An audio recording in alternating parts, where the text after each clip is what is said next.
Hello, আসসালামু আলাইকুম। চলে আসলাম নতুন আরেকটা ব্লগ নিয়ে। পেঁয়াজটাকে ভেজে নিচ্ছি। আর পেঁয়াজটা ভাজার সময় আমি লবণও দিয়েছি। এখন আমি মুরগির মাংসটা দিয়ে দিলাম।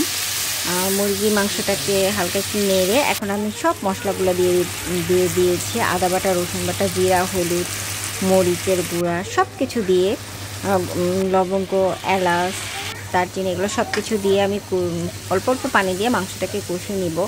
আমি আসলে খুব তাড়াহুড়ো করে রান্না করছি, তাই আসলে মশলার যে দিয়েছি সেটা আসলে ভিডিও করতে পারিনি। মাংসটা রান্না হয়ে গেছে। এখন আমি আরেকটা রান্না করব, সেটা শীতের সবজি দিয়ে একটা মাছের তরকারি। এই যে আমি সব মশলা দিয়ে পেঁয়াজ, লবণ, হলুদ, মরিচ, আদা বাটা, রসুন বাটা, জিরা সব কিছু দিয়ে তেল দিয়ে মাখিয়ে এখন আমি এই যে সবজিগুলো দিয়ে দিব। সিম, তারপর ফুলকপি, বেগুন, আলু এগুলো সব কিছু দিয়ে মাখিয়ে আমি আসলে ভেজে নেওয়া এগুলো আসলে আমার পক্ষে সম্ভব না, কারণ দাঁড়িয়ে দাঁড়িয়ে অনেকক্ষণ রান্না করা সম্ভব না। তাই আমি এই যে এইভাবে মাখিয়ে নিব। আর আমি ভাবছি আমি মাছটা যদি আমি আসলে যে মাছটা রান্না করব সেটা আমি এটার সাথে দিলে ভেঙে যেতে পারে। তাই আমি ভাবলাম যে মাছটাকেও আমি একইভাবে আদা, রসুন মানে সব কিছু দিয়ে মাখিয়ে রেখে দিব। আর এই যে আমি তরকারিটা কিন্তু চুলায় দিয়ে দিয়েছি। এই যে মাছটা আমি দেখেন সব মশলা দিয়ে কিন্তু আমি মাখিয়ে রেখেছি। এটা যখন যে বলক উঠেছে, এই যে বলক উঠেছে, এখন আমি কিন্তু মাছটা ছেড়ে দেবো, তাহলে আসলে মাছটা ভেঙে যাবে না।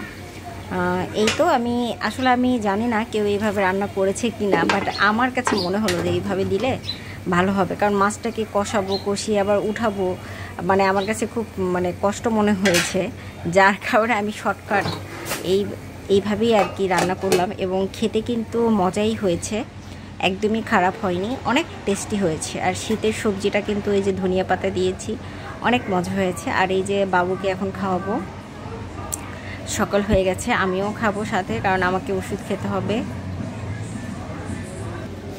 এই তো সকালের খাবার হয়ে গেছে। বাবুকে আমি একটু কমলার জুস করে দিলাম।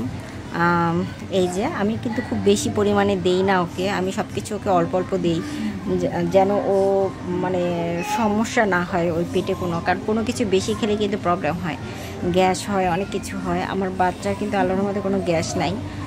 মাঝে মাঝে 1-2বার প্রবলেম হয়েছে খাওয়ানোর প্রবলেমে, যার কারণে আমি ওকে অনেক বেছে বেছে খাওয়াই। তো এই যে জুসটা করেছি খুবই অল্প পরিমাণে, 2টা কমলার জুস, রস যতটুকু আসে। এখন বাবুকে খেতে দিব।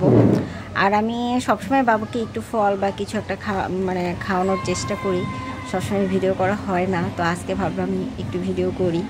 তো এই তো আমার এই ফোনে কোনো মেমোরি নেই, ফোন মেমোরি আসলে ব্যবহার করতে হয়, যার কারণে আসলে আমার ভিডিও করতে প্রবলেম হচ্ছে। আবার আমার হাতেও ব্যথা, ফোন হাতে অনেকক্ষণ ধরে রাখতে পারি না, তাই আমার অনেক প্রবলেম হচ্ছে। আমার জন্য দোয়া করবেন সবাই। এখন সন্ধ্যা, বাবু বলল জুস খাবে, তো আমি আসলে কাজ করতে ইচ্ছা করে না, তো আজকে শর্টকাট নাস্তা আসলে সব কিছুই। তো এই যে আমি একটু লেবুর রস, তারপরে একটু রুয়াবজা দিয়ে চিনি দিয়ে বাবুকে জুস করে দিচ্ছি। বাবু কালারফুল, বাচ্চারা আসলে কালারফুল দেখতে খাবার খেতে দেখতে পছন্দ করে, তো এই তো আমি ওকে জুস বানিয়ে দিলাম। আর আমার চা খেতে ইচ্ছা করছে, আসলে দুধ ছিল, আর আমি বাসি দুধ আমার বাবুকে খাওয়াই না, তো ভাবলাম দুধটা কি করি, আমি এই জন্য চা বানিয়ে নিলাম, খাবো চাটা। আর আমি কিছু পাঁপড় আর চিপস ভেজে নিয়েছি, নাস্তা হিসেবে খাবো।